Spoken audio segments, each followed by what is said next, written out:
Olá, amigos queridos, sejam todos muito bem-vindos a este abençoado estudo do Evangelho Rede Vivo, um programa de estudo continuado de iniciativa da nossa Federação Espírita Brasileira. Estamos vendo o livro 5, o Evangelho de João. Nós vamos interpretar a mensagem de Jesus, Novo Testamento, versículo a versículo, à luz da doutrina espírita. E eu quero dar boas-vindas a Nilete Pérez, Marilu, Josemar Alves, sempre com a gente, a Glauce também, a Lou, e outros que ainda vão entrar em nossa sala para o nosso estudo de hoje, né? Então, queridos amigos, para dar início, vou convidar a nossa querida amiga Marta Antunes, a coordenadora deste projeto, deste estudo. Hein? Boa noite, Marta. Boa noite, Coisa Janine. boa ela aqui conosco, né? É uma Vamos alegria, muito fazer a bom. nossa leitura e a nossa prece. Seja muito, muito bem-vinda, Marta. Muito obrigada, querida. É com grande alegria que nós estamos aqui, com todos esses irmãos e irmãs que têm nos acompanhado nesse estudo. E hoje, nada é por acaso, eu estou retornando aos poucos, o ensino de Jesus à mulher samaritana. O samaritano que era considerado hereges, que nem era considerado judeu. Então, nós vamos fazer a leitura de um texto muito bom, que encontra-se no livro Parábolas e Ensinos de Jesus, de Caibachutel, né? No capítulo 97. Então, vamos ler. Os tempos que atravessamos são de renascimento dos evangelhos, de pregação da palavra divina. Parece que temos chegado ao terceiro dia, isto é, ao dia da ressurreição do cristianismo. Única doutrina que, em sua pureza primitiva, nos proporciona toda a consolação de que necessitamos na luta pela vida e toda a luz que não podemos dispensar para a purificação de nossas almas. Chegando a Jesus, a Sicar, cidade da Samaria, repousou perto da fonte de Jacó, quando, à hora sexta, né, uma mulher, final do dia, né, uma mulher veio tirar água. O mestre pediu-lhe de beber, e ela admirou de lhe pedir água, um judeu, né, está entre aspas, porque os judeus não se comunicavam com os samaritanos por motivos religiosos. Nós sabemos por quê, né? O samaritano tinha outra forma de interpretar o Antigo Testamento.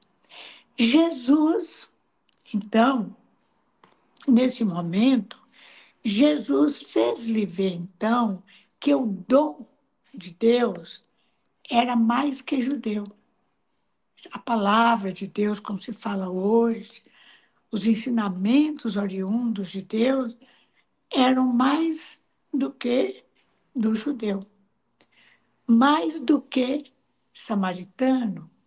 E disse à mulher: se tu conheces o dom de Deus, a palavra de Deus, os ensinamentos de Deus, e quem te pede água, tu lhe terias pedido água e ele te daria, porque quem beber da água que eu lhe der, nunca mais terá sede. Uma forma linda de trazer ensinamento evangélico. A mulher julgou primeiro que Jesus lhe oferecia um meio menos trabalhoso de obter água, sem buscá-la no poço de Jacó. Mas depois de ter o mestre afirmado que a fonte jorrava para a vida eterna, e depois de haver revelado à samaritana fatos ocorridos em sua existência, maravilhada pelos ensinos incomparáveis que recebera naquele momento, ensinos que nunca tiveram ocasião de ouvir dos mestres samaritanos.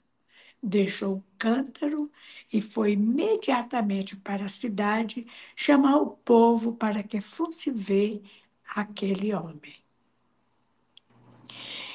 Que lhe dissera tudo e o que ela tinha feito, e perguntava insistentemente: não será esse o Cristo? Esse quadro, que desenha os puros sentimentos de fraternidade em sua eloquente lição, nos repete a adoração a Deus em espírito e verdade. Ele ensina mais que o dom de Deus. É a luz que nos guia para a verdade, que essa luz não é privilégio de castas, de seitas, de famílias. Jesus, sendo judeu de nascimento e afirmando que não era verdadeira a adoração no Templo de Jerusalém, assim como não era no Monte Garazim dos samaritanos, dá-nos uma ideia clara de que, estando Deus em toda parte devemos adorá-lo, esforçando-nos para cumprir a sua lei. Ensinou o Mestre que a água que sacia toda a sede é a que jorra do alto, a sua doutrina, ministrada pelo Espírito de Deus. É assim que, num grande dia de festa em Jerusalém, ele levantou-se e exclamou: quem tiver sede, venha a mim e beba. Quem crê em mim, como diz a Escritura, do seu interior manarão rios de água viva. Está aí essa belíssima página de Caiba Schudel para a nossa reflexão, como introdutória a esse início do estudo. Então, nesse momento, irmãos queridos, irmãs queridas, vamos elevar o nosso pensamento a Deus. Vamos procurar louvá-lo, não com palavras bonitas nem não, mas com o coração, com a nossa alma. E, sobretudo, agradecer ao Senhor da vida todas as bênçãos que tem nos concedidas, sobretudo através de Jesus, o nosso guia e modelo da nossa humanidade. Querido Mestre Jesus, querido Senhor, neste momento nós nos curvamos a vós. Primeiro, para agradecer todos os seus ensinamentos que estamos aprendendo, letra a letra, frase a frase. Em segundo lugar, absorvê-lo para nos esforçar e vivenciá-los, desde já, desde essa encarnação. Fortaleça, então, Senhor, as nossas decisões, para que possamos jamais vacilar e procurar sempre viver a tua mensagem. Sabemos que, como espíritos imperfeitos que somos, ainda estamos muito distantes de viver plenamente essa mensagem de amor imortal. Sabemos, mas estamos desde já pelejando. Agora, pelo menos, estamos abrindo os olhos, entendendo, procurando vivenciar, sentir vivenciar a sua mensagem, Senhor, através do entendimento espírita, que afasta todos os cultos, afasta o véu e nos expõe o conhecimento, as orientações de como devemos viver, como devemos praticar. Neste momento de prece, rogamos também ao Senhor da vida, não só proteção, porque sabemos que ela é constante, ela é permanente, que ela vem de vós para nós, como aconteceu com a mulher samaritana e com os samaritanos que passaram a compreender sua mensagem. Mas, Senhor, nós pedimos, e pedimos de coração, pelos que mais sofrem, pelos que estão mais tristes, pelos que estão passando pelas provas mais difíceis, estejam encarnados, estejam desencarnados. E que, nesse momento de prece, de vibrações superiores, Senhor, abençoe a todos os que aqui se encontram, presentes na nossa sala, os que se encontram encarnados e os desencarnados que também nos acompanham. Que o Max, em especial, que vai ser o condutor da reunião, do estudo, seja inspirado por vós, Senhor, hoje e sempre. Muita paz, muita alegria no coração de todos. E uma semana muito feliz. Que assim seja. Ai, que coisa mais linda, Marta. Muito obrigado pela sua participação. Emoções à flor da pele, viu? Muito, muito obrigada.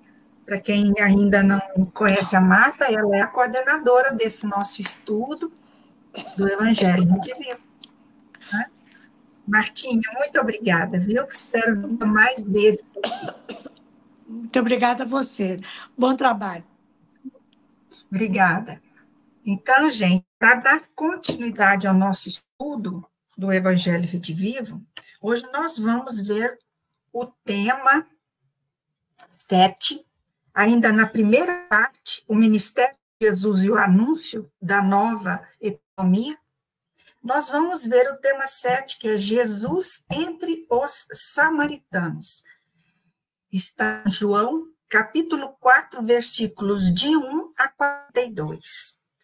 E nós vamos conhecer, meditar, sentir e vivenciar o Evangelho de Jesus, né? Que é o nosso slogan, vamos dizer assim, né? O nosso tema objetivo.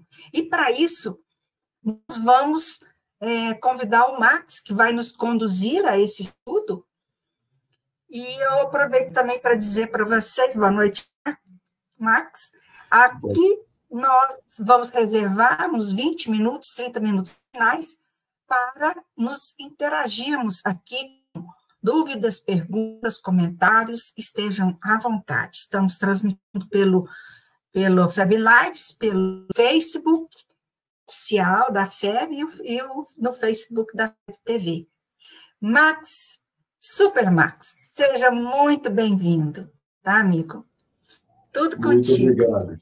Muito obrigado, Janice, pelo carinho. Muito obrigado às amigas e amigos que estão aqui conosco, aqui no trabalho, tanto quanto os que estão nos acompanhando à distância, que possamos fazer um ótimo aproveitamento desse momento tão sublime, que é conhecer esse Evangelho, para que possamos, conhecendo, meditar sobre ele, de fato, podemos senti-lo vibrar dentro de nós, e aí sim, sermos capazes de vivê-lo sem titubeios. Para isso, pessoal, nós vamos colocar aqui uma sequência de slides que nos orientarão para que o nosso trabalho seja a sequência do que está no nosso livro, esse livro que aparece aqui no slide, que é o Evangelho Redivivo, livro 5, que é o estudo interpretativo. Então, com base nele, nós vamos fazer o sequenciamento do estudo e as amigas e os amigos, por favor, vão registrando as suas observações, as suas dúvidas, as suas contribuições. Nós estamos estudando juntos aqui, pessoal, então vamos aprender todos juntos. Como Janice já nos falou, a parte 1, ela inclui o Ministério de Jesus e o Anúncio da Nova Economia, e dividido em duas partes, a Semana Inaugural e a Primeira Páscoa. Essa parte 1, como nós temos visto, ela é composta de capítulos, vai do 3 ao 8, nós já vimos o 3, o 4, o 5 e o 6, semana passada foi o 6, e hoje nós vamos chegar ao 7, que já foi dito, que que será esse capítulo de João, no 4, de 1 a 42 versículos. Então, aqui, bem em evidência, nós vamos trabalhar este tema apenas. Hoje nós não vamos dividi-lo, vamos trabalhar esse tema. Antes, todavia, precisamos fazer uma nota importante, porque nós vamos ver que esta passagem em particular ela é longa, e nós vamos ver o porquê disso, né? Os longos discursos é uma das características do Evangelho segundo João, diversamente dos demais, dos demais evangelistas, né? Talvez porque, a gente não sabe exatamente, mas talvez porque ele residia em Éfeso, né? Que era o lugar onde ele ficou, inclusive com a mãe de Jesus aos seus cuidados. Uma comunidade característica pela diversidade histórica, né? Então estava no campo grego lá, cultural e religiosa. Era residência de sábios e de pessoas também cultas. Veja que é diverso mesmo, né? De filósofos e religiosos politeístas e monoteístas. O apóstolo, talvez por causa disso, o apóstolo sentisse necessidade de explicar, com detalhes, as lições de Jesus àquele público tão heterogêneo, inclusive os próprios cristãos. Assim, o diálogo entre Jesus e a samaritana, amigas e amigos, apresenta detalhes dos quais, segundo nota explicativa da Bíblia de Jerusalém, teriam sido acrescidos o trecho original de João, como, por exemplo, a referência aos discípulos e a intervenção deles na conversa que nós vamos ver travada entre Jesus e a mulher samaritana. Então, retomando aqui o nosso tópico, eu vou pedir, como sempre, peço aqui a permissão e a bondade de cada um de vós, para que nós possamos ler na íntegra o texto, porque a essência está nele, e a partir daí, então, nós vamos começar a discorrer dentro daquilo que nós temos condições de fazê-lo. Então, diz o evangelista João: quando Jesus soube que os fariseus tinham ouvido dizer que ele fazia mais discípulos e batizava mais que João, ainda que de fato Jesus mesmo não batizasse, mas os seus discípulos, deixou a Judéia e retornou a Galiléia. Era preciso passar pela Samaria. Chegou então a uma cidade da Samaria chamada Sicar, perto da região que Jacó tinha dado ao seu filho José. Ali se achava a fonte de Jacó, ou também conhecida por Poço de Jacó. Fatigado da caminhada, Jesus sentou-se junto à fonte. Era por volta da hora sexta, então mais ou menos meio-dia, uma mulher da Samaria chegou para tirar água. Jesus lhe disse: dá-me de beber. Seus discípulos haviam ido à cidade comprar alimento, então Jesus estava só com aquela senhora. Diz-lhe então a samaritana: como sendo judeu, tu me pedes de beber a mim que sou samaritana? Então os judeus, com efeito, não se davam, né, com os samaritanos naquela época. Jesus lhe respondeu: se conhecesses o dom de Deus, e quem é que te diz, dá-me de beber, tu és que lhes pediria, e ele te daria a água viva.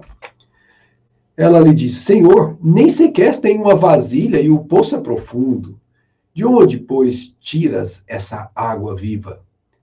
És porventura maior que o nosso pai Jacó, que nos deu este poço, do qual ele mesmo bebeu, assim como seus filhos e seus animais? Jesus lhe respondeu: aquele que bebe desta água terá sede novamente. Mas quem beber da água que eu lhe darei, nunca mais terá sede. Pois a água que eu lhe der, tornar-se-á nele uma fonte de água jorrando para a vida eterna. Disse-lhe a mulher: Senhor, dá-me dessa água, para que eu não tenha mais sede, nem tenha de vir mais aqui para tirá-la. Jesus disse: vai, chama teu marido e volta aqui. A mulher lhe respondeu: não tenho marido. Jesus lhe disse: falaste bem, não tenho marido, pois tiveste 5 maridos, e o que agora tens não é teu marido. Nisso falaste a verdade. Disse-lhe a mulher: Senhor, vejo que és um profeta. Nossos pais adoraram sobre esta montanha, mas vós dizeis: é em Jerusalém que está o lugar onde é preciso adorar. Jesus lhe disse: acredita-me, mulher, vem a hora em que nem nesta montanha, nem em Jerusalém, adorareis o Pai. Vós adorais o que não conheceis. Nós adoramos o que conhecemos, porque a salvação vem dos judeus. Mas vem a hora, e é agora, em que os verdadeiros adoradores adorarão o Pai em espírito e verdade, pois tais são os adoradores que o Pai procura. Deus é espírito. Aqueles que o adoram devem adorá-lo em espírito e verdade. A mulher lhe disse: sei que vem um Messias que se chama Cristo. Quando ele vier, nos anunciará tudo. Disse-lhe Jesus: sou eu que falo contigo. Naquele instante, chegaram os seus discípulos e admiravam-se de que falasse com uma mulher. Nenhum deles, porém, lhe perguntou: que procuras? Ou o que falas com ela? A mulher então deixou seu cântaro e correu à cidade, dizendo a todos: vinde ver um homem que me disse tudo o que fiz. Não seria ele o Cristo?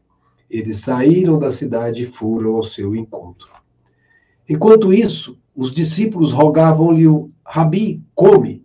Ele, porém, lhes disse: tenho para comer um alimento que não conheceis. Os discípulos se perguntavam uns aos outros: por acaso alguém lhe teria trazido algo para comer? Jesus lhes disse: meu alimento é fazer a vontade daquele que me enviou e consumar a sua obra. Não dizeis vós: ainda 4 meses e chegará a colheita? Pois bem, eu vos digo: erguei vossos olhos e vede os campos, estão brancos para a colheita. Já o ceifeiro recebe seu salário e recolhe fruto para a vida eterna, para que o semeador se alegre juntamente com o ceifeiro. Aqui, pois, se verifica o provérbio: um é o que semeia, outro o que ceifa. Eu vos enviei a ceifar onde não trabalhastes. Outros trabalharam e vós entrastes no trabalho deles. Muitos samaritanos daquela cidade creram nele, por causa da palavra da mulher que dava testemunho. Ele me disse tudo o que fiz. Por isso, os samaritanos vieram até ele, pedindo-lhe que permanecesse com eles. E ele ficou ali 2 dias. Bem mais numerosos foram os que creram por causa da palavra dele e diziam à mulher: já não é por causa dos teus dizeres que cremos. Nós próprios o ouvimos e sabemos que esse é o verdadeiro Salvador do mundo. Como dissemos, gente, muito longa, mas muito profunda. E para que nós possamos examinar todo esse trecho aí, dentro das limitações dos nossos conhecimentos do século XXI, porque o Evangelho de Jesus está sendo cada vez mais ampliado na sua compreensão, tempos a tempos, nós vamos falar pouco a pouco daquilo que nos ocorre aqui como importante no livro. Então, a viagem a Samaria é a primeira. Esses registros de João começam com a afirmação dos evangelhos de que Jesus efetivamente não batizava, mas sim os seus discípulos. Que questão essa já analisada no tema anterior, que nós não vamos tratar aqui. Em seguida, João informa, agora sim, o objeto do nosso interesse, João informa que o mestre Nazareno decide sair da Judéia e viajar para a Galiléia, passando pelo território da Samaria. Tudo indica que essa viagem ocorreu depois do testemunho de João Batista, e o testemunho aos seus seguidores, de que ele, João Batista, era o precursor do Messias, não o Messias. Como nós mostramos no índice agora há pouco, pessoal, essa sequência vem sendo obedecida, né? Jesus estava com João Batista, depois Jesus esteve, aliás, antes esteve em Jerusalém, depois com João Batista, e depois a gente viu que ele está aqui conosco, fazendo essa viagem em direção a Samaria. Bom, aqui muito aproximadamente, quem está de celular provavelmente não vai conseguir ver, mas eu falo aqui para vocês, é apenas uma reconstituição dos lugares em que Jesus viveu e ensinou. Então, Jerusalém estaria mais ou menos aqui. Esta região branca aqui na parte inferior é o Mar Morto, e a região branca mais acima é o Lago de Genezaré. E Jerusalém foi onde Jesus primeiro passou, depois foi para o Rio Jordão para ser batizado por João Batista, como nós vimos. E depois disso decidiu, então, seguir para a Samaria. Onde ele estava chamava-se Judeia, é onde estava Jerusalém situada. E, obviamente, esse é o mapa atual, não difere muito, isso aqui é extraído do Google Earth, e nós temos a Jerusalém aqui no mesmo lugar, obviamente não nas mesmas situações, porque o templo, como nós sabemos, foi destruído 70 anos depois que Jesus nasceu. E aqui nós temos, obviamente, essa condição de visitação. Nós temos aí a possibilidade de ver esse lugar, ou o que restou dele. Mais acima, não dá para vocês lerem, com certeza não dá, está a cidade de Sicar, que não existe mais no mapa atual. Ela é hoje o que pode ser comparado a um vilarejozinho que aí nem aparece nos registros do Google Earth. O fato é que nós temos as mesmas situações geográficas, com as distribuições, obviamente, geograficamente, dos homens, distintas. Nós temos a Judéia aqui embaixo, a Samaria, nós temos a Galiléia lá em cima, que é onde Jesus começou o seu trabalho magistral. Do lado de cá, nós temos a Decápolis, aquele caso onde ele passa e vai encontrar aquele sujeito que estava possuído e ficava em um cemitério, né? Nós vamos lembrar dessa história, era Decápolis. E mais abaixo, nós temos a Pérea. Então, essas eram as 5 regiões tradicionais, que hoje não está mais assim dividida, é claro. E prosseguindo, nós vamos saber que existiam naquela época, pessoal, 2 rotas possíveis de alguém que quisesse ir da Judéia para a Galiléia, porque a Galiléia ficava mais a norte. Uma delas tinha que passar pela Samaria, né? Outras não precisava. Então aqui nós estamos falando, a rota era mais longa, era a que passava pela terra dos gentios, e você tinha que atravessar o Rio Jordão, porque ficava a leste dele. A mais curta, que era exatamente do lado oeste do Jordão, cruzava necessariamente o território da Samaria. E era mais utilizada, apesar da animosidade que havia entre os judeus e os samaritanos. Nós sabemos que existia entre eles umas querelas de há muito tempo, que nós vamos abordar daqui um pouco. O versículo 4, que nós lemos agora há pouco, sugere que esse percurso foi escolhido por necessidade. A necessidade aqui, obviamente, subjacente aqui, nós temos a necessidade espiritual.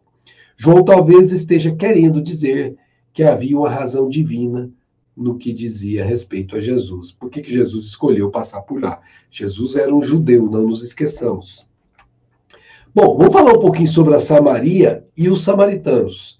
Até hoje, pessoal, ainda existem samaritanos lá naquela região, bem mais restrita, mas existem. Nós vamos falar disso também.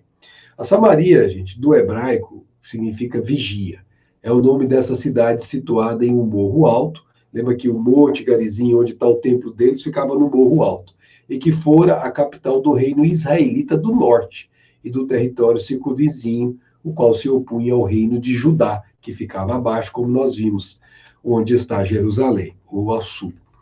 Os samaritanos, como é que eles surgiram? Eles vieram a existir como resultado, e isso é um problema. E essa forma como eles surgiram é um problema que vai causar o afastamento, um dos razões para o afastamento dos judeus sobre eles, a ponto de não considerá-los como propriamente da raça hebraica, né? Então, eles foram o resultado da mistura do pouco da população judia deixado na terra pelos assírios na época do cativeiro, com povos do norte que o conquistador enviou para ocupar a terra. E, gente, nós conhecemos, né, no Antigo Testamento vários momentos em que há várias conquistas, o povo se torna cativo, demora muito tempo, o próprio Moisés liberou aquele pessoal do Egito, depois de quase 400 anos de estado numa posição de cativos. Enfim, essa história é muito comum naquela época, né? Daí porque eles entendiam Deus como um Deus da guerra, um Deus combativo, como nós vamos mais tarde perceber que não é esse o Deus que nós vamos ser apresentados por Jesus. Por esse cativeiro aconteceu em 722 a.C., portanto, muito tempo antes.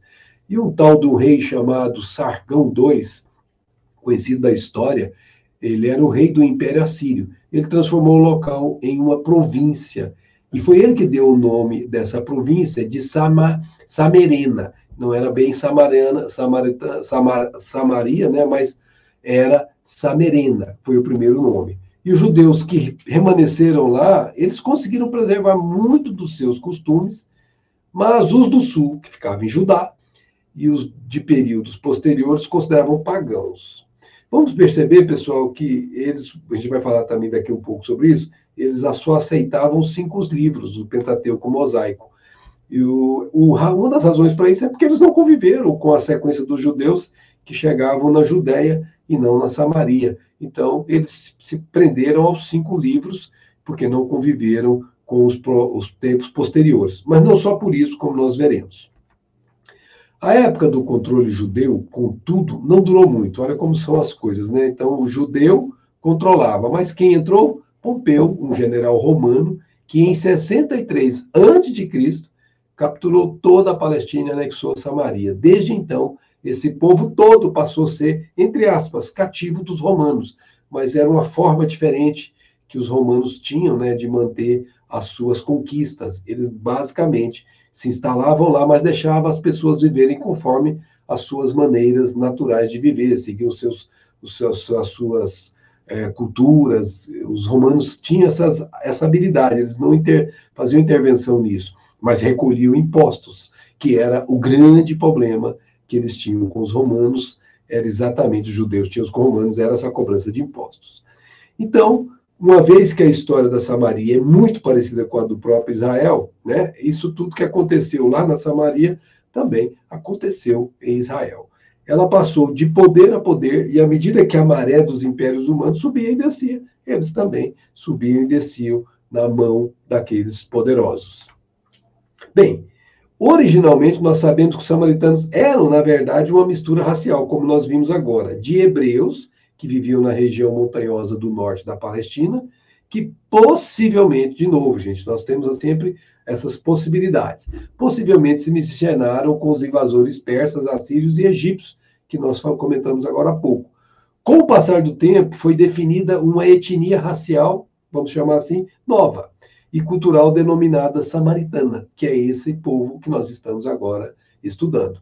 A despeito de ter mantido as raízes judaicas, assim como acontece com os samaritanos da atualidade, como dissemos, eles existem.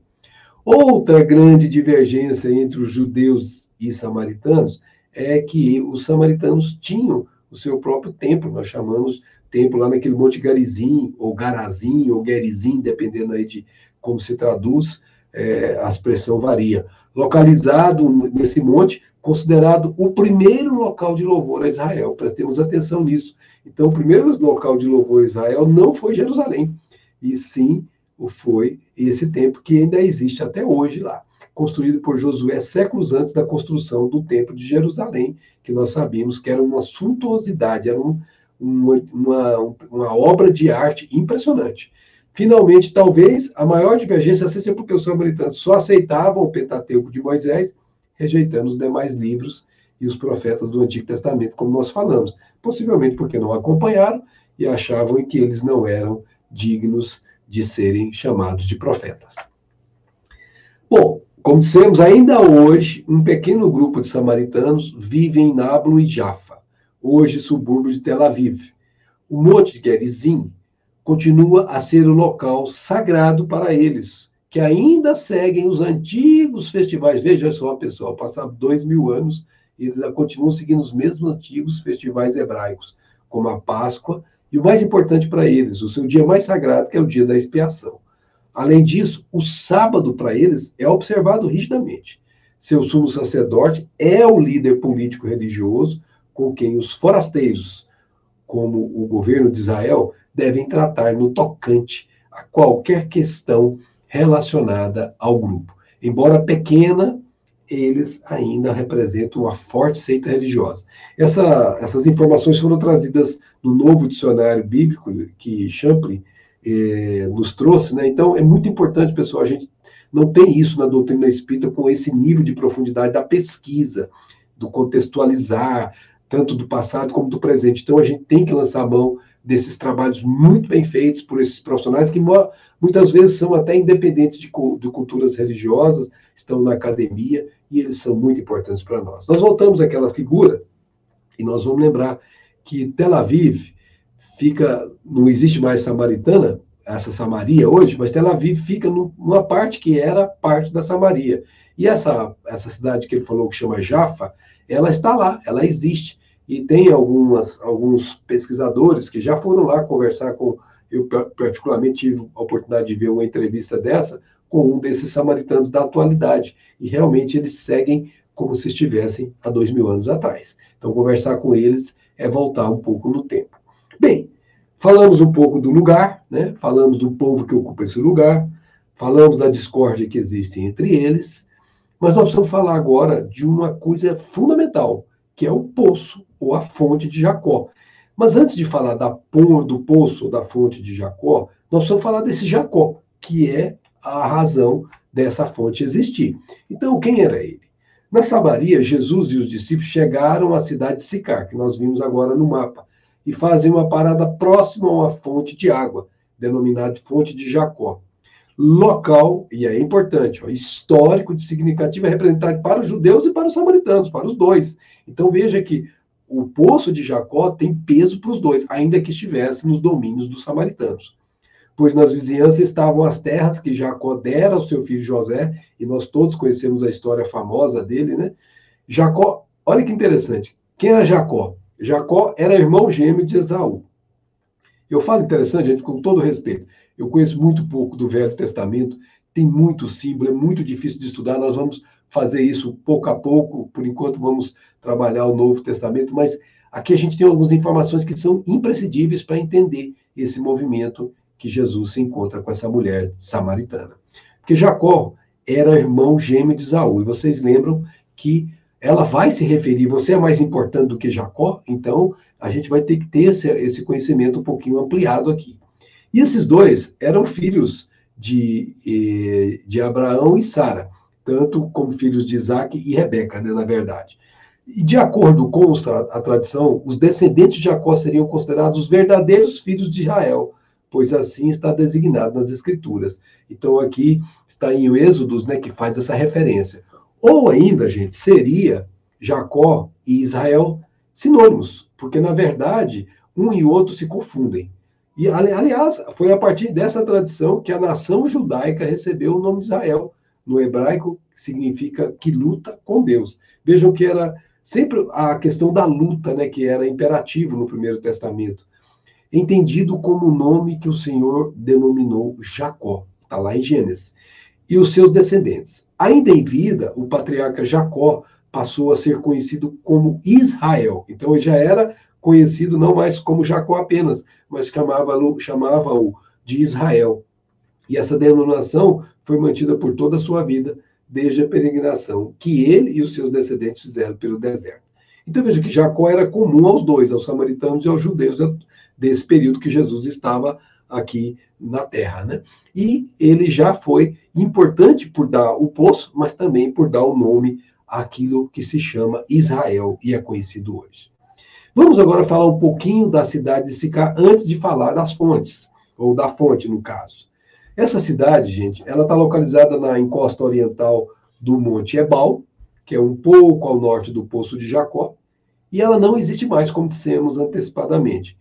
No lugar dela, a aldeia de Ascar, que nós não encontramos, pelo menos no Google Earth, ela não apareceu no nível de detalhe que eu pude ir.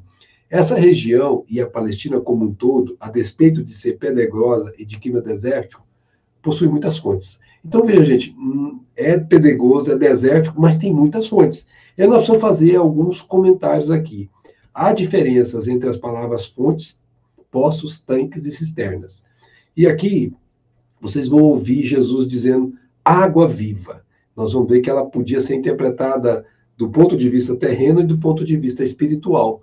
E água viva, entre aspas, tem um sinônimo ligado à fonte, corrente, e não a poço, estanque.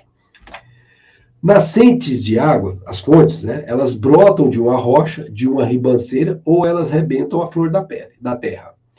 Isso está em Deuteronômios, para a gente poder saber disso. Na geografia da Palestina, que nós estamos estudando, deve-se fazer cuidadosa distinção entre poços, tanques e cisternas. Para cada um deles tinha um significado. Nós vamos entrar em detalhe aqui, não que não é objeto do nosso estudo, mas é bom que nós saibamos que existem esses detalhes que precisam ser observados.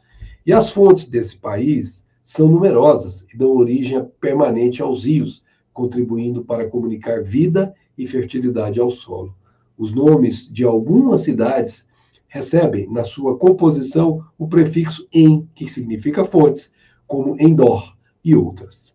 Figuradamente, esse nome fonte simboliza a origem permanente e inesgotável das bênçãos espirituais. Aqui, então, nós estamos transcendendo o sentido da fonte para o campo espiritual. E também ainda vai um pouco mais a interpretação. Os filhos também são comparados, nos ensina Davis, no novo dicionário da Bíblia, a fontes precedentes de seus pais. Então veja que o termo fonte tem uma conotação não só, vamos dizer assim, geográfica ou física, tem uma conotação espiritual e uma conotação simbólica de descendência. Bom, feito esses preliminares para a gente ter uma colocação das nossas situações desse momento tão importante que Jesus resolve passar pela Samaria, e agora nós já sabemos um pouco mais sobre ela, nós podemos agora falar daquele encontro da mulher e de Jesus, que ela não sabia, até ele começar a se expressar que era o próprio Cristo. Bom, como nós dissemos lá atrás, realmente havia um propósito divino nesse encontro. Jesus não escolheu esse caminho por acaso, não. Primeiro, porque uma mulher não andava sozinha naquela sociedade patriarcal. Então, só poderia ser alguém excluído do convívio social. Gente, começa a perceber como é importante a gente conhecer a contextura social daquela época, né? Então, por exemplo, um beijo de um patriarca na testa de um filho significa eu te perdoo. Se você não conhecer essas coisas, fica difícil de você conseguir interpretar tudo isso. Então, o que nós estamos vendo que naquela época mulher não andava só e muito menos mulher samaritana iria conversar com o homem e menos ainda se esse homem fosse judeu. Então, aqui nós temos um choque impressionantemente afrontoso, que inclusive causou mal-estar essa colocação dessa situação que Jesus criou com os judeus e os samaritanos, na visão deles, é claro. Mas Jesus queria exatamente isso, mostrar para eles que não é esse o caminho dos preconceitos. Então, outro ponto importante aqui, o fato dela estar indo sozinha está querendo dizer alguma coisa. E nós estamos interpretando, e vamos ver que a nossa querida Amélia Rodrigues não só vai confirmar isso pela a psicografia do nosso querido Divaldo, como ela vai avante. No final nós vamos falar disso, mostrando quem é essa mulher que nós praticamente não conhecemos pelo texto evangélico. E segundo ponto, e ainda de acordo com as regras das relações sociais vigentes, um homem jamais poderia dirigir a palavra à mulher, muito menos estabelecer um diálogo com ela, como Jesus fez. Então, um estudioso desse trabalho, que conhece isso, que chama Carson, né, a dona Tortu Carson, ele diz assim: não era comum uma mulher ir desacompanhada até o poço. Ela poderia ter sido considerada socialmente excluída. Então, veja que há razões para a gente admitir que ela fosse excluída. Então, isso aqui são deduções. João acrescenta uma nota dizendo que os discípulos estavam ausentes. E isso é importante, porque não tinha nenhuma outra pessoa para testemunhar aquele diálogo, né? Que outra pessoa, que eu digo, um judeu ou outro samaritano, que não os nossos apóstolos. E para destacar o diálogo entre a mulher e Jesus. A ação de Jesus superou 2 preconceitos. A palavra superou aqui é importante, porque ele quebrou 2 preconceitos dos judeus. Primeiro, conversar com um samaritano, coisa que não se fazia. E pior, conversar com uma mulher samaritana. O preconceito racial, gente, que nós temos até hoje, espalhados por esse planeta de forma tão evidente, infelizmente, é realçado pela observação da mulher. Está no versículo 9 que nós lemos agora. Jesus deve ter previsto a perplexidade dela. Por quê? Porque usou essa perplexidade dela para aprofundar a conversa, que aí é a razão que nós entendemos que tenha sido divina por Jesus ter escolhido esse caminho e encontrar essa mulher, não por acaso.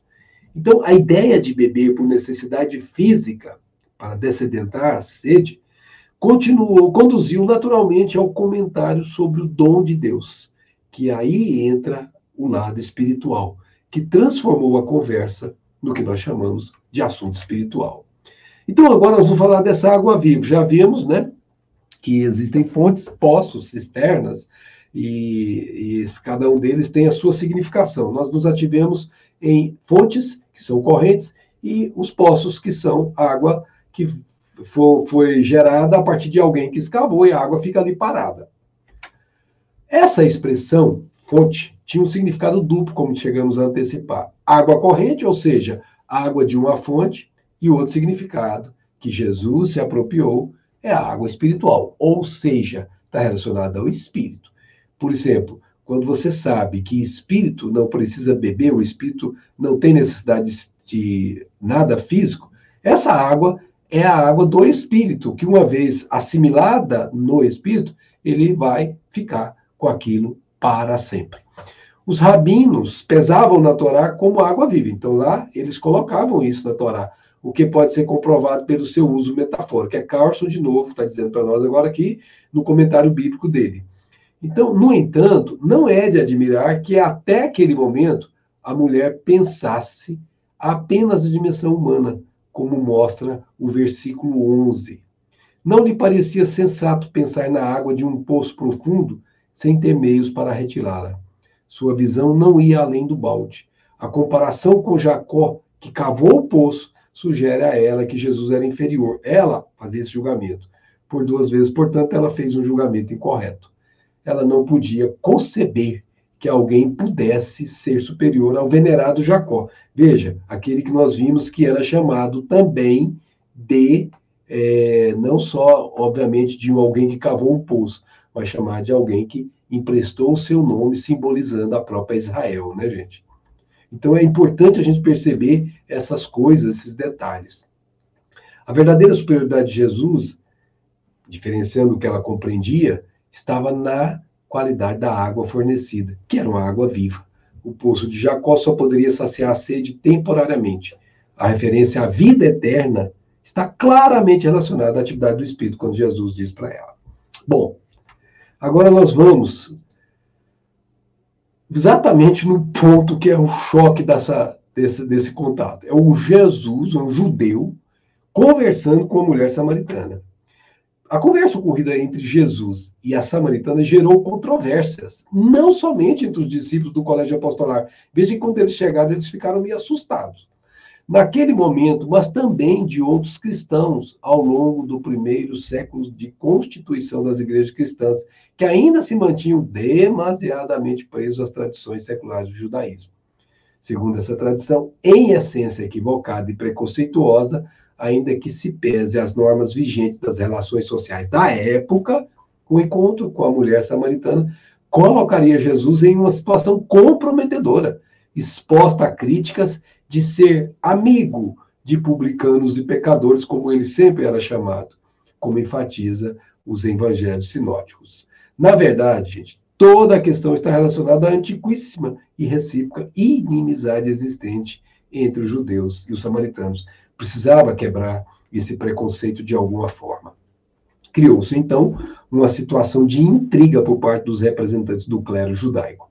Primeiro, em razão da inimizade, como nós vimos, entre os dois, judeus e samaritanos. E segundo, porque Jesus ousou romper os costumes de conversar com a mulher que, devidas às características da vida íntima, era excluída do convívio social. Ela tivera 5 maridos e mantinha uma atual relação conjugal sem efetivamente ser casada. Então veja que Jesus, ele não vinha destruir a lei, mas cumpri-la, né? Então, como ele várias vezes chamou a atenção, e lá nos evangelhos sinóticos fica muito claro isso, ele dizia que por fora algumas pessoas tinham aquela aparência de conhecimento, aquela aparência de vivência daquilo que se chama a parte espiritual.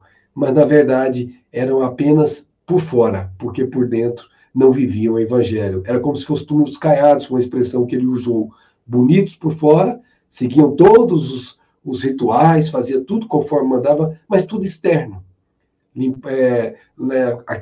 Aquela história também de lavar as mãos, né? Ele não lavava as mãos, foi questionado por lavar as mãos. Por dentro, era um podridão, como o túmulo caiado, ou como aquilo que se chama intimidade deles, realmente muito complicada. O que se destaca é que ninguém, nós vamos observar isso, nem tanto os próprios apóstolos, nem como os demais, se preocupam em saber o teor moral e ou espiritual do diálogo ocorrido entre Jesus e a samaritana. Nem mesmo seus discípulos. Por quê? Porque eram prisioneiros das convenções sociais e limitados pelo entendimento fornecido pelos símbolos e rituais. Não perceberam que as palavras e atos de Jesus refletiam a lei de amor, sempre manifestada em todas as circunstâncias. Por intermédio daquele diálogo inesquecível, Jesus demonstrou a necessidade de cessar as rivalidades e separações entre os indivíduos e nações, pois todos, sem exceção, somos todos irmãos, filhos do mesmo Pai. Então, gente, nós ainda temos muito separatividade por causa dessas situações que são as prisões que nós vinculamos às convenções sociais, que são seculares, às vezes milenares, e é muito difícil, de fato, romper com isso. E para romper com isso, às vezes, é necessário que algumas das pessoas que reencarnam naquela comunidade há muito tempo, elas sejam modificadas o seu cenário de reencarnação e nasçam em outros países com novas culturas, novas possibilidades, e mesmo assim você percebe aquela pessoa com tendências diferentes daqueles demais irmãos que não são da mesma origem deles. Então é importante a gente perceber que isso não é uma coisa que se quebra assim tão facilmente, tanto é que o mundo ainda está repleto delas. Durante o momento dessa conversa, Jesus disse que o alimento dele era fazer a vontade daquele que o enviou. Ou seja, estava se referindo a um alimento espiritual, o pão nosso de cada dia espiritual. E Emmanuel, tomando esta frase de Jesus, vai lecionar que aqui e ali nós encontramos crentes dos evangelhos, aqueles que acreditam no evangelho, invariavelmente prontos a alegar a boa intenção de satisfazer os ditames celestiais, ou seja, a vontade do Pai. Entregam-se alguns à ociosidade e ao desânimo, e com manifesto desrespeito às sagradas noções da fé, asseguram ao amigo ou ao vizinho que vivem atendendo às determinações do Todo-Poderoso. De novo, nós estamos 2000 anos depois, mas com um comportamento equivalente dos judeus. Por fora, nós estamos dizendo que fazemos a vontade do Pai, mas não por dentro. Programa elevado, sem concretização, é projeto mútuo. Então, não adianta eu querer estudar esse evangelho todo se eu não for meditar sobre ele, se ele não vibrar dentro de mim, me fazendo senti-lo. Por quê? Porque eu vou ficar com a aparência de quem sabe, mas não vou movimentar um passo sequer na direção da transformação íntima primeiro em mim e a transformação do mundo que me cerca com os meus esforços, fazendo aquilo que se chama exemplo, vivendo a vontade do Pai onde estiver, influenciando as pessoas que com a gente trava contato. Deus não expressaria propósitos a esmo. Se tem uma vontade do Pai é porque tem razões superiores. Em razão disso, Jesus afirmou que vinha ao mundo, mas vinha ao mundo fazer a vontade do Pai e, mais do que isso, cumprir-lhe a obra. Como nós lembramos, ele falou isso, que ele tinha que dar o cumprimento à obra do Pai. Segundo observamos, não se reportava somente ao desejo paternal, mas igualmente à execução do que lhe dizia a respeito. Então, ele fazia a vontade do Pai, mas ele tinha uma obra a cumprir, e ele cumpria. E aí, Emmanuel diz para nós, com todo o coração, para que nós reflitamos. Não é razoável permanecer o homem em referências infindáveis aos desígnios do alto, quando não cogita de materializar a própria tarefa. Ou seja, não adianta eu ter todo esse projeto bonito de estudar o Evangelho, de conhecer o Evangelho, se eu não começar a refletir sobre como materializar essa orientação que vem do Evangelho para todos nós. E aí, ao refletirmos mais profundamente a respeito do alimento espiritual que a mensagem do Evangelho transmite, e conscientes dos desafios que a vivência dos ensinamentos de Jesus impõe ao cidadão moderno, então nós estamos trazendo para o nosso tempo, viu, gente?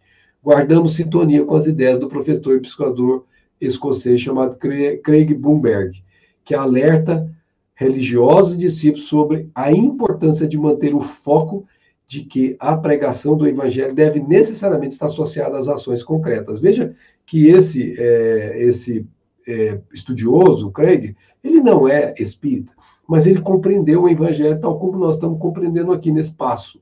Complementa ao afirmar também que, até por questões éticas, tais ações devem estar desvinculadas de ideologias e de políticas. Também o Espiritismo fala disso. Veja a sincronicidade com ele. Ao contrário, o cristão deve esforçar-se na prática do bem, segundo as determinações da justiça e misericórdia divinas, né? Então, aqui, com esse passo que nós chegamos aqui, como dissemos no início, Nós poderíamos aqui, é óbvio, ter muito mais pontos para explorar aqui. O texto tem muita riqueza, mas o tempo, obviamente, é limitado e nós, obviamente, colocamos aqui alguns pontos fundamentais, mas não faltará oportunidade para voltarmos a estudar novamente novas frentes desse mesmo tema. E o que nós queríamos hoje, para fechar esse entendimento, é fazer algumas reflexões com a Amélia Rodrigues. Gente, uma sensibilidade para escrever que esse espírito feminino tem, que é impressionante como ela sensibiliza quem lê e está, obviamente, sentindo esse evangelho vibrar. Porque ela fala de uma maneira tão bacana, tão profunda, que toca lá dentro. Mas, nesse passo aqui do trabalho dela, ela vai um pouco além nessa questão e ela vai apresentar essa mulher samaritana que a gente não conhece muito bem pelo evangelho, escrito por João, e vai trazer informações que ela recolheu no mundo espiritual.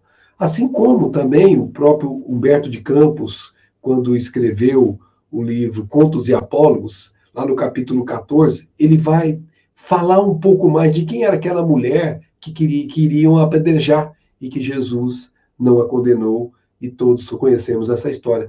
Então, nós temos a bênção no Espiritismo, que, com todo respeito, não tem as demais escolas religiosas, de colher frutos que vêm lá do mundo espiritual, que as demais escolas religiosas, por não ainda praticarem como nós praticamos a mediunidade com Jesus, ainda talvez não acessem como nós. Então, nós vamos falar sobre quem é essa mulher samaritana aos olhos daquilo que foi colhido no mundo espiritual. Diz a nossa querida Amélia: o mestre desvelara-se há pouco junto à fonte de Jacó, nas cercanias de Sicar, à mulher samaritana que saíra a anunciá-lo como profeta a todos da cidade que o conheceu. Então nós vimos essa história muito clara, esse caso aí muito bem contado. Olha aqui onde é a sutileza da nossa querida Amélia. Penetrando-lhe a alma, Jesus devassava a nossa intimidade, gente. Aliás, devassava não, devassa. O Senhor conquistara-lhe o coração. Por quê? Porque não lhe revolveu as feridas morais. Antes, as balsamizou, confortando-a nos duros golpes sofridos durante a existência dolorida que ela vivera. Gente, ele expôs a mulher, com todo respeito. Ele contou da vida íntima dela para ela mesma. Mas ele contou de uma forma tão paternal, tão doce, que aquilo que ele falou para ela foi como se fosse um pai, ajudando ela a encontrar aqueles recursos que os da cultura dela provavelmente não lhe davam, porque a consideravam fora dos padrões. E Jesus, ao contrário, a abraçou, a acolheu com suas palavras, com seu diálogo doce, com seu afeto inextinguível. Continua Amélia. Quem não a conhecesse, não lhe imaginaria as noites indormidas. Como é que você saberia disso se a Amélia não viesse falar? As inquietações disfarçadas com sorrisos, as humilhações experimentadas. Então ela é uma mulher marginalizada, gente, naquela sociedade. E aí a gente entende por que os interpretadores, lá no início nós falamos, julgavam que ela era realmente, porque ela estava indo sozinha buscar a água. Agora aqui, a Amélia Rodrigues está esmiuçando. E presta atenção, gente, como ela, na nossa sociedade atual, tem muitas pessoas. O tributo à felicidade terrestre é pesada canga, que junge a padecimentos inomináveis. Canga é aquele negócio que você coloca no animal, né, para poder fazer ele caminhar na direção que você quer, né, como o sujeito que conduz aquele carro de boi, por exemplo.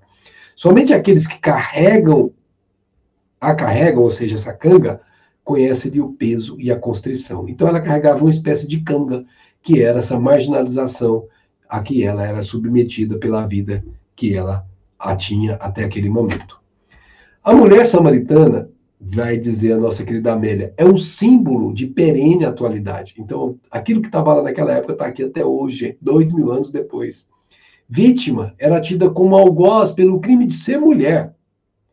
Espezinhada na sua fragilidade, era condenada por haver se deixado seduzir.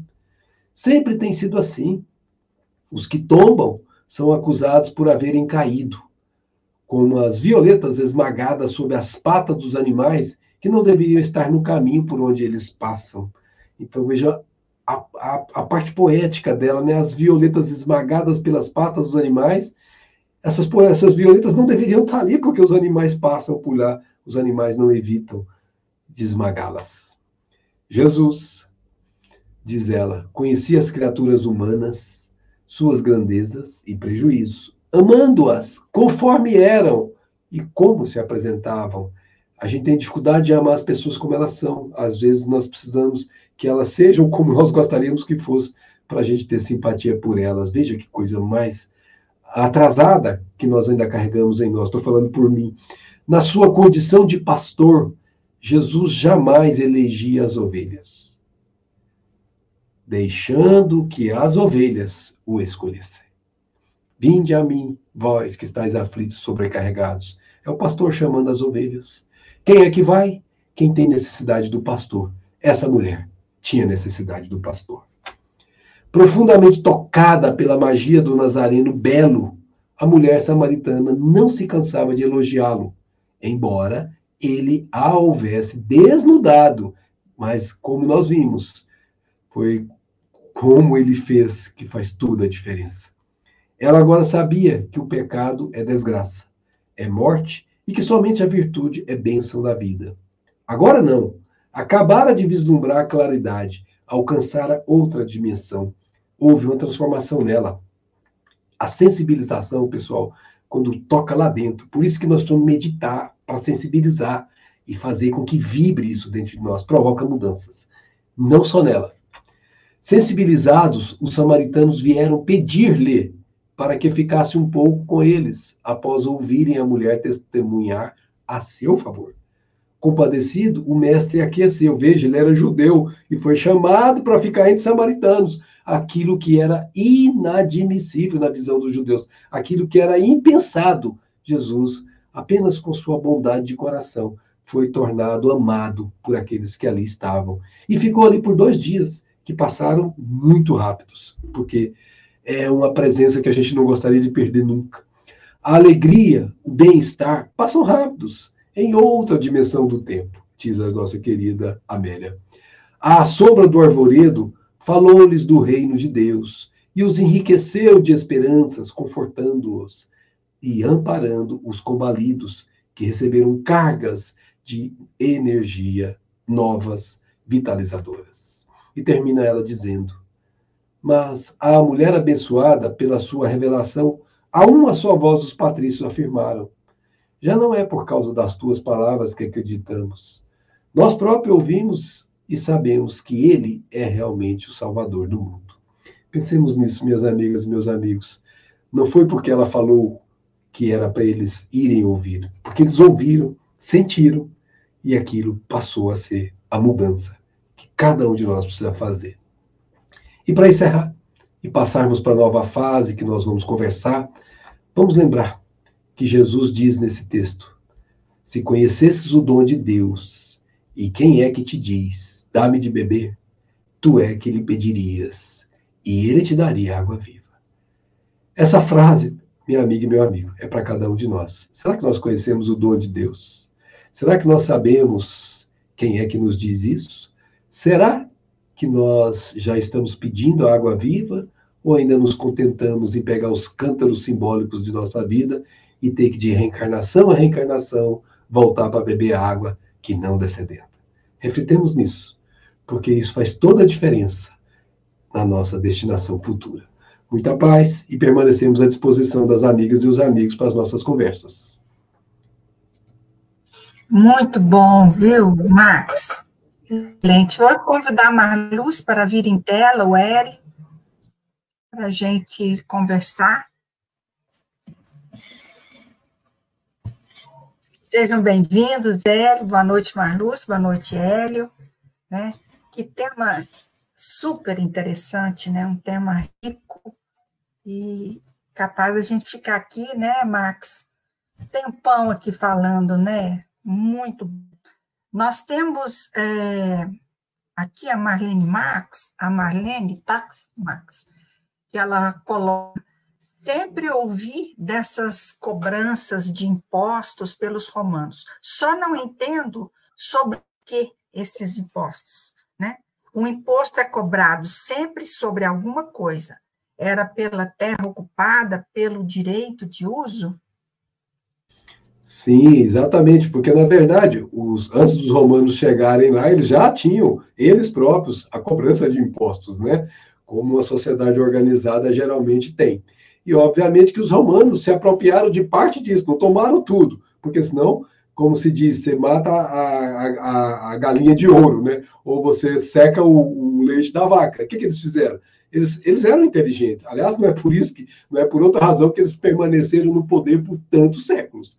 Eles tinham uma habilidade de governança muito grande. Então, eles se utilizaram do mesmo sistema que os romanos, que os hebreus já tinham de cobrança de impostos, e se apropriaram de uma parcela. Daí porque aqueles que eram cobradores de impostos eram detestados, duplamente, porque cobravam impostos, e ainda porque cobravam impostos e uma parte iam para os romanos, né? Então, sim, tudo que gerava riqueza, seja a produção de animália, seja a produção da agricultura, seja tudo que ali ocorresse, que gerasse renda, isso era transformado, como no nosso país, em impostos que nós somos levados a pagar para o bem comum da sociedade, como a política, obviamente, na sua essência, endereça-nos essa maneira de viver, né? Marluce, Hélio? Tá fechado, Marluce. Desculpa. Não, é isso mesmo que o Max falou, não tenho mais muito o que acrescentar, não. Eles cobravam imposto de tudo, né? Mercadorias, terras, bens, e às vezes impostos exorbitantes, né? Mas faziam também muitas benfeitorias, pelo menos para eles, né? Samaria mesmo foi embelezada, né? Outras cidades foram embelezadas, derrubavam coisas, construíam coisas, palácios para os próprios romanos. Então, tudo isso requer dinheiro, requer impostos, né? Embora os judeus não gostassem disso. Porque, principalmente, quem era judeu que cobrava imposto para os romanos, né? Como alguns que a gente conhece na história. Mas era assim mesmo que acontecia. Eu queria acrescentar que aí, por exemplo, tem registros históricos falando desses valores, e o Max comentou bem, já tinha, entre aspas, uma tabela de cobrança dos impostos quando os romanos chegaram, e os romanos não aliviaram, ao contrário, aumentaram isso. Então, tá a citação histórica, por exemplo, Jesus, que não tinha bens, mesmo assim foram-lhe cobrados duas dracmas de impostos. E eu só pesquisei para tentar descobrir se ele que pagou ou Pedro que pagou. Eu não consegui descobrir, porque, teoricamente, eu não consegui descobrir no registro histórico, mas só consta isso. E o que por exemplo, o Pedro, que tinha casa, está certo que se cobrasse dele.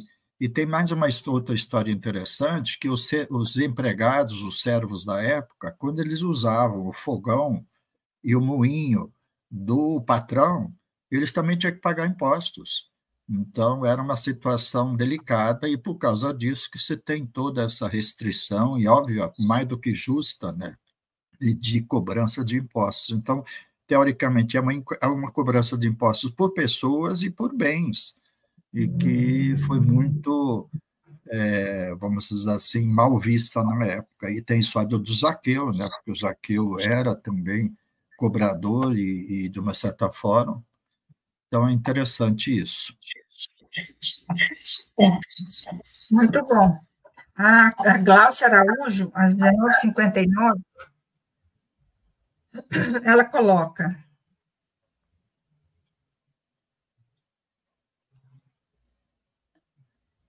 Greg,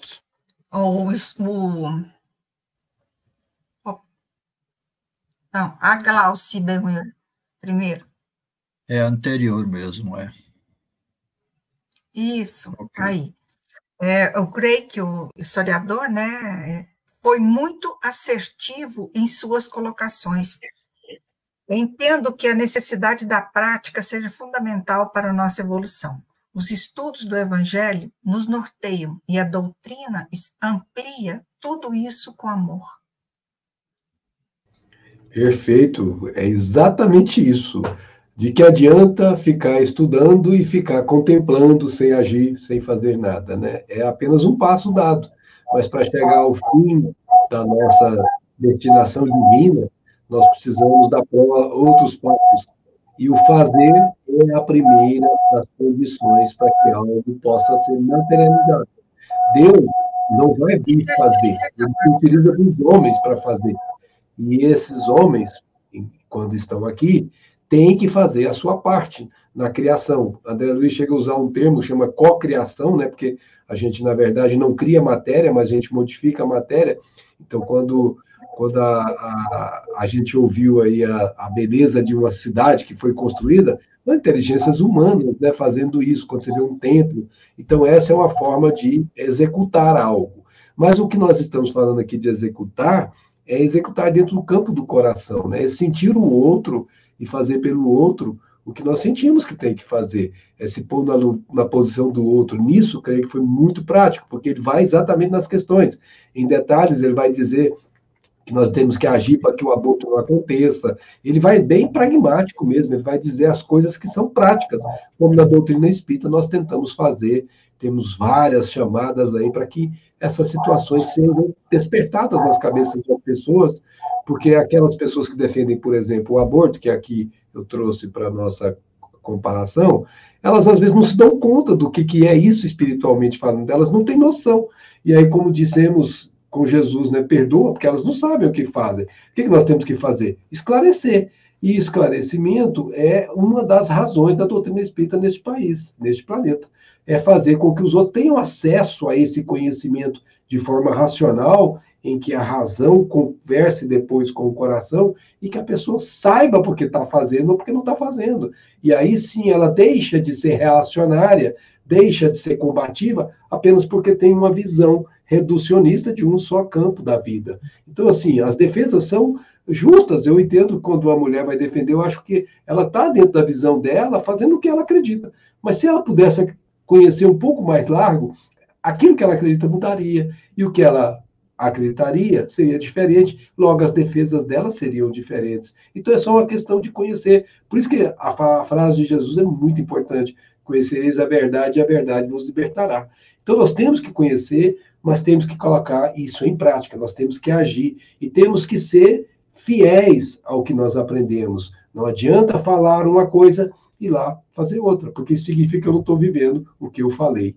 E quando eu não vivo o que eu falei, é porque está faltando a meditação para que essas duas coisas comuniquem cérebro e coração e eu possa sentir o evangelho e aí sim vivê-lo sem nenhuma, vamos dizer assim, contradição íntima me impedindo de fazer o que eu tenho que fazer. Por quê? Porque eu sei que tem que fazer, sinto o que tem que fazer e faço, independentemente se os outros me criticam, se me chamam de isso ou daquilo, não importa, porque na intimidade eu sei que o que está sendo feito é o que precisa ser feito. Aí sim, o Craig falou exatamente disso. Muito bom. Lúcia. É verdade, Max. Isso mostra assim, seguindo até a nossa metodologia, né, no estudo desse Evangelho Redivivo. Conhecer, meditar, sentir, vivenciar. Os amigos espirituais, Emmanuel em particular, ele tem uma frase que diz assim: por melhor que seja o projeto, por mais bem elaborado que seja, se não realizar, se não executar, para que adiantou? Né? Então, não basta apenas saber, é preciso colocar em prática realmente. Verdade. Hoje, está fechado, Hélio. Alguém fechou para mim. Não, o meu está aberto aqui. Eu acho que estava um ruído aí. Estão me ouvindo? Isso. Não, estamos Okay. sim, pode continuar. E as teorias modernas ensinam que, por mais que a gente preste atenção, estude, avalie, é só colocando em prática que a gente se apodera verdadeiramente da condição. Então, cerca de 95% do processo de aprendizado nosso, ele está ligado à prática. E isso o Evangelho já foi nos adiantando. Quando Paulo dizia que não bastava saber, que tinha que colocar em prática, e ele mesmo é o exemplo, quando ele vai 3 anos lá para o deserto para poder verdadeiramente internalizar o Evangelho, a gente sabe da importância de todos nós nos colocarmos em serviço, porque é através dele que nós ampliamos nosso campo de entendimento, nós convencemos os nossos corações e a gente fica melhor. E como diz a Gláucia, né, é interessante para a evolução do nosso espírito. Nós precisamos fazer isso. Então, a doutrina espírita que vai adiantando, dizendo, fora da caridade não há salvação. E a caridade é exatamente essas coisas em ação, nos oferecendo oportunidade. Boas lembranças. Verdade, verdade, Hélio. Nós temos a Gisele Tereza Baraldi Belmiro. Desculpa. Fico imaginando como a mulher samaritana se sentiu respeitada, amada. Acredito como mulher uma bênção do Mestre Jesus. Aí nós entramos naquilo que se chama sensibilidade, né? Quando uma alma como Jesus, que tem as duas polaridades já conquistadas, a polaridade feminina e a polaridade masculina, ele sente a mulher nele. Então, o que ele vai fazer é como se ele estivesse fazendo por ele mesmo, né? Porque ele está no lugar dela naquele momento. E aí, a bondade, a suavidade, a serenidade, o gesto de gentileza sutil que ele põe nas palavras, o magnetismo que sai dela, tocando lá na maior intimidade dela, naquilo de mais caro que é na sua intimidade do coração, só ele conseguia fazer com essa sensibilidade, né? Porque a gente encarna nos dois sexos, né? A gente encarna tanto no sexo masculino como no sexo feminino, variando segundo os nossos programas espirituais, né? E aí a gente vai começando a ter um pouquinho do que sabe o homem, um pouquinho do que sabe a mulher, e poder permitir com que esse estágio que o nosso querido Jesus chegou, que nós vamos um dia chegar também, já possa começar a ser praticado. Então há homens que são rudes e tratam mulheres com a rudeza que é inaceitável. Mas tem homens que têm uma sensibilidade que você fala, poxa vida, como ele consegue chegar no coração feminino com tanta facilidade? Significa que ele já viveu muitas experiências naquela mesma posição e ele já tem a sensibilidade de ser tocado nessa intimidade. Jesus, de longe, trazia isso. Vamos lembrar, mulheres que eram vistas muito más na sociedade. A nossa Madalena, gente. Uma vez que ela viu Jesus, ela se tocou para frente toda. Ela teve uma transformação maior do que a do próprio Paulo, porque ela era uma pessoa considerada de má vida e, no entanto, Jesus a aceitou como se fosse uma filha. É tão triste ainda a nossa condição humana que ainda hoje criam-se filmes como se Jesus tivesse tido um caso com ela. Sabe como nós ainda somos pequenos na nossa compreensão dessa magistral posição que Jesus exercia entre nós, sobretudo entre as mulheres, né? Então a gente percebe o quanto a gente ainda tem que evoluir, daí porque quanto a gente tem que compreender, quanto a gente ainda tem que meditar e, sobretudo, quanto a gente precisa sentir e viver o que compreendeu. Porque fora disso, como disse o Hélio, nós vamos ficar como conhecedores, mas enquanto você não vive o que você aprendeu, que você sabe, você realmente não tem domínio sobre aquilo na sua intimidade. Quando você faz aquilo, aquilo está em você, penetra em você e aquilo faz parte de você. E quando você renasce, aquilo vem como vocação, vem como tendência, vem como alguma característica que é própria da sua alma. Daí porque você é detentor dela. É o que Jesus chamou de tesouro que a traça não corrói, que o ladrão não mina nem rouba. Nós temos que fazer isso, nós temos que deter esse tesouro em nós, essa sensibilidade entre homens e mulheres precisa ser melhorada ao longo do tempo com as nossas percepções uns dos outros. Se estou na posição de mulher, devo perceber as necessidades do homem que comigo transita a vida. Se estou na posição de homem, devo conceber dentro de mim as necessidades da mulher que transita comigo na vida. Se fizéssemos esse trabalho íntimo, cada um dando o que pode dar, nós teríamos harmonia nos lares, que hoje faz muita falta. Nós teríamos harmonia na sociedade, porque o lar é a célula máter da sociedade. Os filhos seriam bênçãos de um convívio todo de harmonia e de serenidade. Jesus ensinou isso, respeitando as mulheres e colocando-as em evidência, colocando-as em situação de destaque naquilo que se chama parte mais sensível do seu evangelho, sentir muito mais fácil de captar por elas que tem essa sensibilidade. Vamos lembrar de Joana de Cusa ainda, que dissemos o próprio Divaldo, que seria a própria Joana, né? Joana de Ângeles. Ela Foi procurar Jesus, quem conta isso é o nosso Humberto de Campos, para poder falar sobre o marido, gente, que era um marido difícil. Aliás, não era uma situação muito comum, pouco comum não, né, falar dos maridos difíceis. E o que Jesus falou? Ela queria seguir Jesus, largar o marido. Volta para o seu marido, meu filho, você tem muito para ensinar para ele. Gente, essa mulher vai terminar os seus dias na terra em um círculo romano, ao lado de um filho que não conhecia Jesus, não sentia Jesus, desistindo, querendo que ela desistisse de Jesus, abjurando a fé que ela abraçara, e ela não cede. Ela vai ser queimada viva. Pensa, gente, você, uma mulher ou um pai, queimado vivo, e com seu filho gritando, mãe, pai, não me deixa ser queimado, e você, cala-te, filho. Veja, como é que ela vai extrair uma força dessa, se ela não tem essa intimidade completamente vinculada ao sentir o evangelho? É isso. Nós temos que ter essa sensibilidade que nós conquistamos na polaridade feminina. Então, as mulheres, como disse a senhora Laura lá no livro Nosso Lar, elas vibram terra-céu. Quando nós estamos na posição de encarnar como feminino, nós temos mais chances de fazer essa realização terra-céu, e quando estamos no masculino, mais chance de fazer o terra-terra. Ambos são importantes, porque o terra-terra vai te dar a sabedoria, o terra-céu vai te dar o amor, a sensibilidade suprema. Ambos são necessários. Nós vamos adquirindo as duas bagagens. O que não faz muito sentido é a gente querer inverter isso forçadamente, quando nós estamos na posição que fomos nós mesmos que solicitamos para poder conseguir fazer as aquisições que a treva não atinge, que a tempestade não devassa, que nada estraga. Por quê? Porque passa a ser perene na gente. Verdade, Marcos. Muito bom falar. Fiquei lisonjeada. Eu também. Nós ficamos, né? E as meninas do chat também. Isso. Sim, eu gostaria só de reforçando aí a fala do Max, né, que me senti realmente valorizada.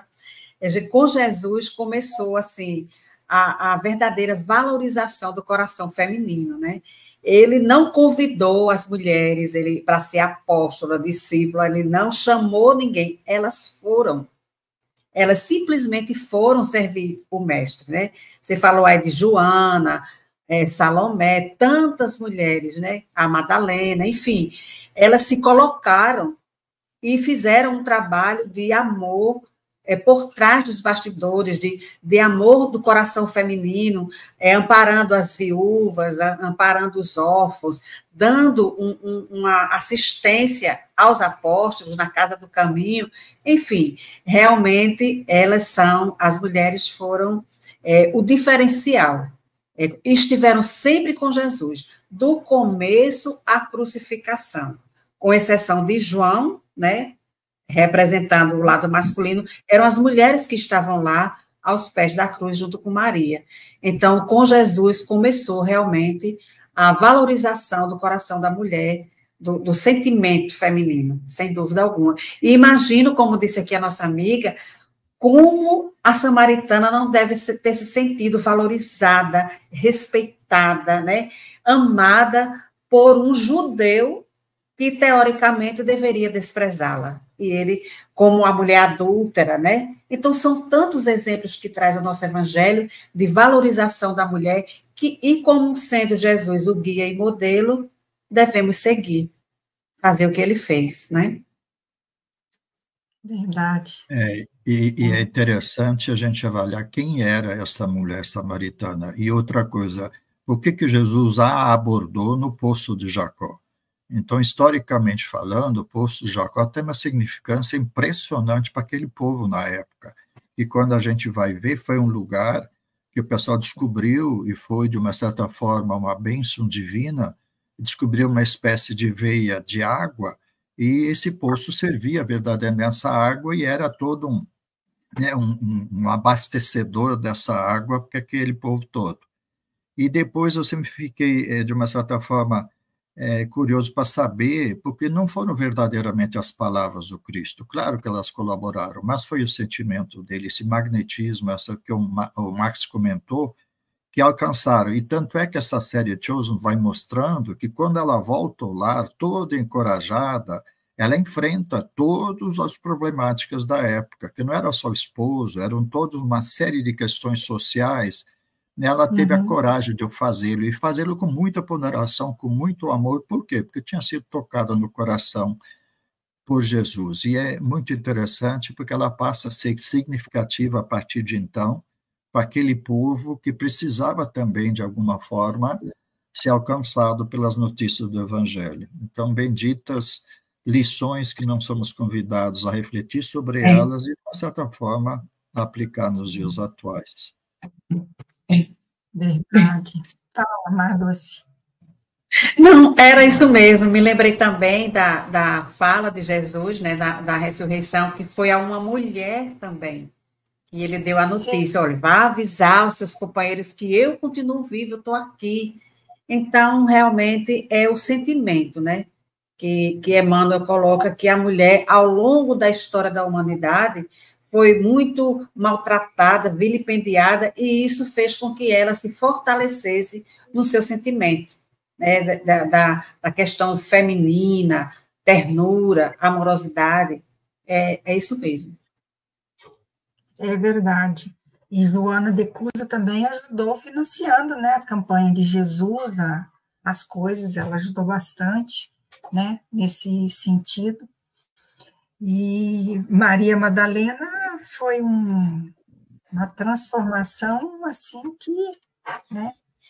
E antigamente, né, a mulher fazia a refeição e chamava o esposo para se alimentar, mas ela não sentava à mesa. Ela comia na cozinha. Com Jesus, ele fazia questão de que as mulheres sentassem à mesa com todos, né? A gente pode ver isso em alguns vídeos, algumas, né? E às vezes, assim, a gente, sei lá, começou ali a gente ser, né, acariciada com amor, né, acolhida, né? Achei essa é uma coisa assim, todas as mulheres que andaram com Jesus foram muito bem acolhidas por ele, muito valorizadas. Janice, a lembrança que o Hélio trouxe da cena de The Chosen, da mulher samaritana, realmente é belíssima, é chocante, impactante. A alegria dela, né? É muito bonito, realmente. E quando ela retorna, né, para lá, para a sociedade onde ela estava vinculada, ela retorna assim, vitalizada, sabe? Uma coisa, é fantástico, é fantástico. Aliás, a série é maravilhosa mesmo, né? Então, aqui o pessoal está se despedindo, não temos mais nenhuma pergunta, está só agradecendo, né? Como diz a Glaucia, agradeço sempre essa multiplicação desse estudo valioso. Boa noite a todos. E nós, então, vamos chegando mais ao final do nosso estudo de hoje, né? Nós vamos entrar num pequeno recesso, avisando a todos que em agosto, na primeira segunda-feira de agosto, a gente vai retornar. Vamos dar uma paradinha, mas vamos retornar na primeira segunda-feira de agosto, estaremos aqui com vocês. Agradeço. Max, quer colocar mais alguma coisa?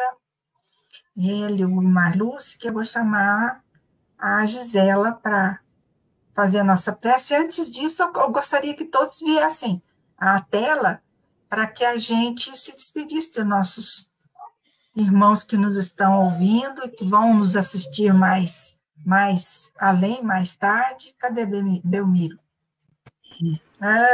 Aí. Bom, olha aí, a equipe toda, o Hugo e o Belmiro, que colocaram esse avião no ar, né, pilotando a nossa nave aqui para que acontecesse esse momento de estudo tão valioso, né? Então, gente, é isso aí. E a Gisela vai nos conduzir agora à prece final.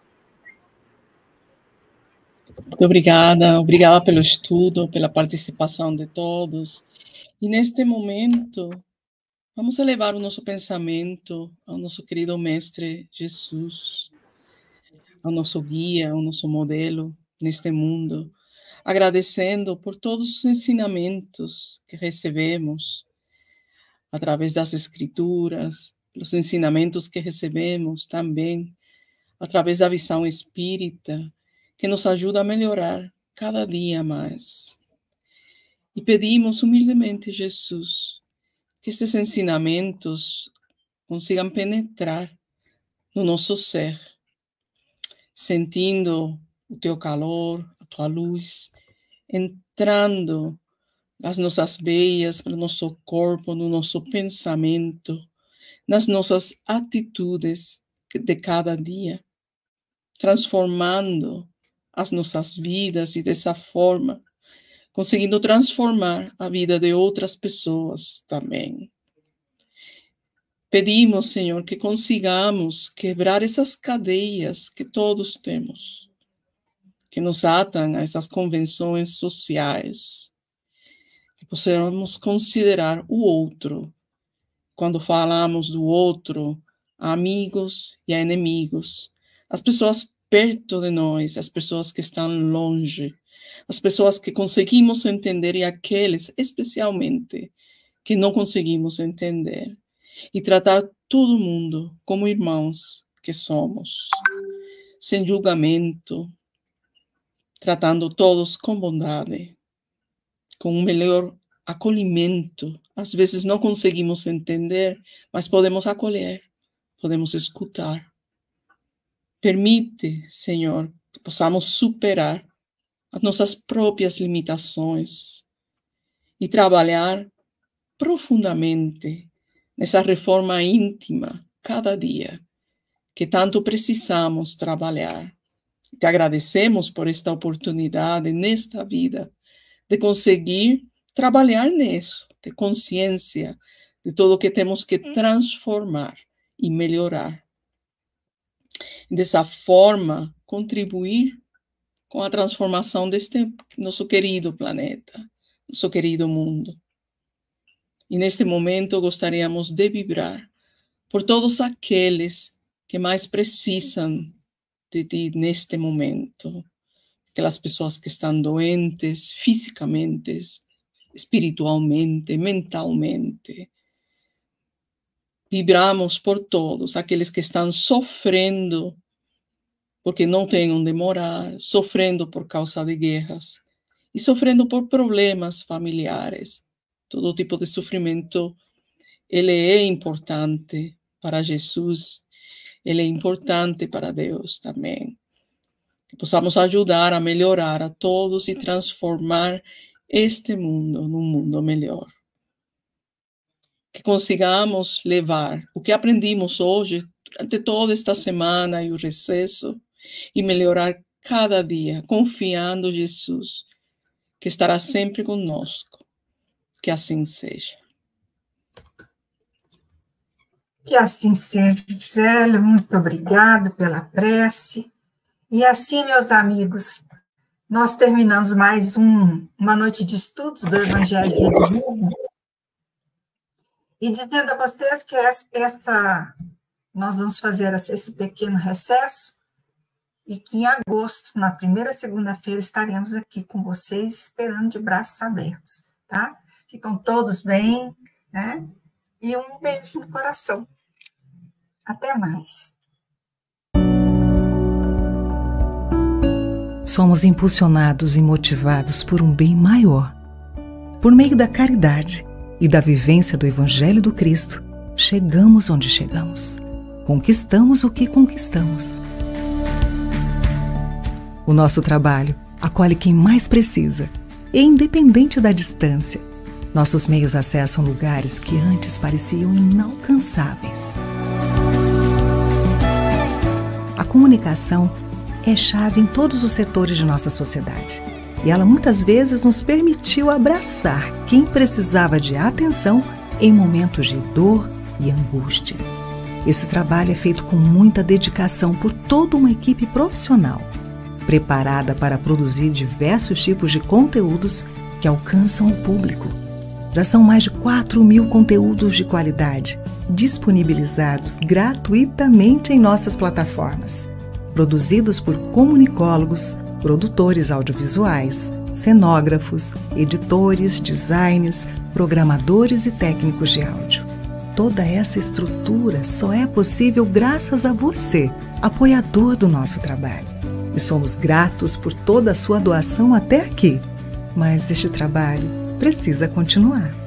Podemos acolher ainda mais pessoas e para continuar alcançando tantos corações, precisamos de você.